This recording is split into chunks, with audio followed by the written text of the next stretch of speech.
دیکھتی آنکھوں سنتے کانوں کو میرا سلام پہنچے۔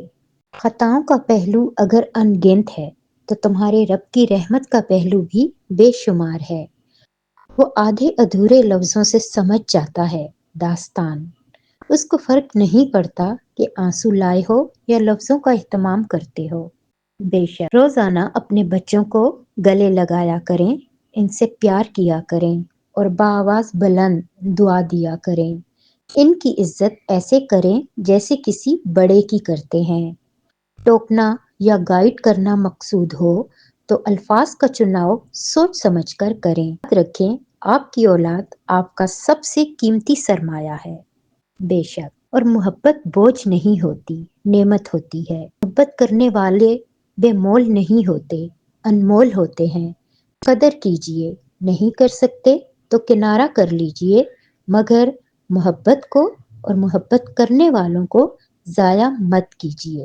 اور اپنی بیٹیوں کو سکھائیں، منگنی ٹوٹ جانے کے بعد موت نہیں ہو جاتی۔ اپنی بیٹیوں کو بتائیں کہ طلاق کے بعد زندگی ختم نہیں ہو جاتی۔ اپنی بیٹیوں کو سکھائیں، کوئی آپ کو ریجیکٹ کر کے چلا جائے اس کا مطلب آپ بدصورت ہرگز نہیں ہیں۔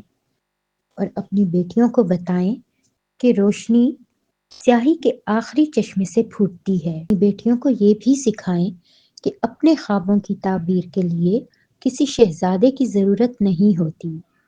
اپنی بیٹیوں کو بتائیں کہ اس جہان کا مالک آپ سے بہت زیادہ محبت کرتا ہے۔ اور اپنی بیٹیوں کو بتائیں کہ مومن بڑے مقاصد کے لیے پیدا ہوتا ہے، اس لیے تکلیف سے گزارا جاتا ہے تاکہ اپنے اصل مقصد کو پہچان سکے اور اس کو استعمال کر کے معاشرے میں غیر معمولی تبدیلی لانے کا ذریعہ بنے۔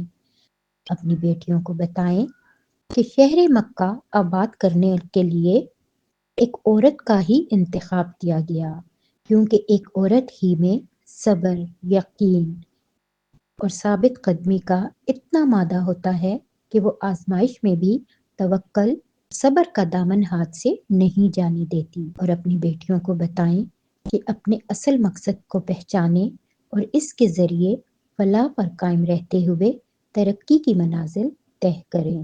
جزاک اللہ خیر۔ اور اے امت محمدیہ کی بیٹیوں، تم بہت عظمت والی ہو، اپنی عظمت کو پہچانو۔